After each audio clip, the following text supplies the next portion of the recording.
धरती माता की कहानी। धरती माता एक ब्राह्मणी थी। वह बहुत धार्मिक महिला थी। सभी ग्रामवासी उसका बहुत सम्मान करते थे। कोई भी उसकी शरण में आता वह सबकी मदद किया करती थी। मन ही मन भगवान का स्मरण किया करती थी। भगवान की सेवा पूजा व जरूरतमंदों की सेवा ही उसका परम धर्म था। एक दिन ब्राह्मणी मरकर भगवान के घर गई। वहां जाकर बोली, मुझे बैकुंठ का रास्ता बता दो। स्वर्ग से एक दूत आया और बोला, ब्राह्मणी आपको क्या चाहिए? वो बोली, मुझे बैकुंठ का रास्ता बता दो। आगे आगे दूत और पीछे ब्राह्मणी मंदिर तक गए। ब्राह्मणी बहुत धार्मिक महिला थी। उसने बहुत दान पुण्य कर रखा था। उसे विश्वास था कि उसके लिए बैकुंठ का रास्ता अवश्य खुल जाएगा। ब्राह्मणी ने वहां जाकर देखा, वहां बड़ा सा मंदिर, सोने का सिंहासन, हीरे मोती से जड़ित छतरी थी। चित्रगुप्त जी न्याय सभा में बैठे साक्षात इंद्र के समान शोभा पा रहे थे और न्याय नीति से अपना राज्य संभाल रहे थे। यमराज जी सबको कर्मानुसार दंड दे रहे थे। ब्राह्मणी ने जाकर प्रणाम किया और बोली, मुझे वैकुंठ जाना है। चित्रगुप्त ने लेखा सुनाया और कहा कि ब्राह्मणी, तुमने सब धर्म किए परंतु धरती माता की कहानी नहीं सुनी, इसलिए तुम्हारे सिर पर धरती माता का कर्ज है।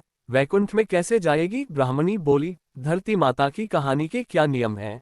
चित्रगुप्त जी बोले, कोई 1 साल, कोई 6 महीने, कोई 7 दिन ही सुने, पर धरती माता की कहानी अवश्य सुने, फिर उसका उद्यापन कर दे।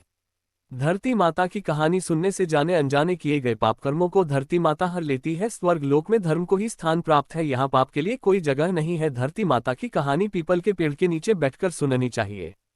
ये बात सुनकर ब्राह्मणी ने प्रार्थना की कि मुझे 7 दिन वापस पृथ्वी लोक पर जाने दो, मैं कहानी सुनकर वापस आ जाऊंगी। चित्रगुप्त जी ने उसका लेखा जोखा देखकर 7 दिन के लिए पृथ्वी पर भेज दिया। ब्राह्मणी जीवित ही गई। ब्राह्मणी ने अपने परिवार वालों से कहा कि मैं 7 दिन के लिए धरती माता की कहानी सुनने के लिए वापस आए हूँ। इस कथा को सुनने से बड़ा पुण्य मिलता है। उसने पीपल के पेड़ के नीचे बैठकर परिवार के साथ 7 दिन तक धरती माता की कथा सुनी। 7 दिन पूरे होने पर वापस धर्मराज जी का बुलावा आया और ब्राह्मणी को वैकुंठ में श्री हरि के चरणों में स्थान प्राप्त हुआ।